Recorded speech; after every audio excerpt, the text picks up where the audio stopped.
Hello again. My name is Yvonne, and thanks for choosing to be taught by the Word of God. After the flood, there were many children born from Noah's 3 sons, according to Genesis chapter 10. But as you move into chapter 11, the first part of the verse tells us at one time all the people of the world spoke one language using the same words. Did God know there is strength in numbers? Look at what the people were going to do in verse 3 and 4. It tells us the people were going to build a great city for themselves so they would be famous so they wouldn't be scattered all over the world. What did God do? Verses 5 through 8 answers. He came down and confused the language. Why, you may ask?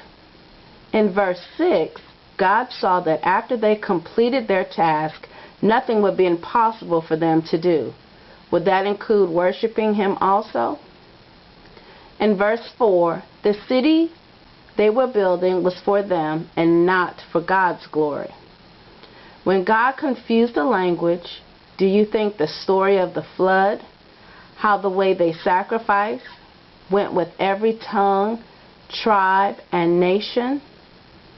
As we read verses 10 through 26 of chapter 11, the descendants of Shem are very important. We learn of Abram. We learned early how God tells us what He's going to do before He does it, and His promises.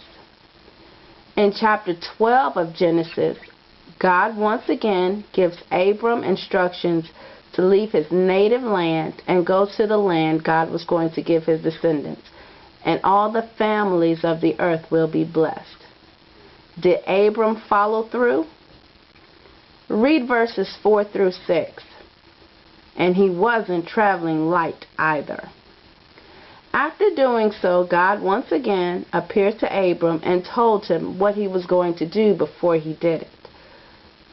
What we can learn from Abram is God didn't tell him to build an altar. He built it on his own because it was the right thing to do, to show appreciation not only once but twice. Did Abram know of the story of his forefather Noah and Shem and what they did to show appreciation for God for saving them from the flood?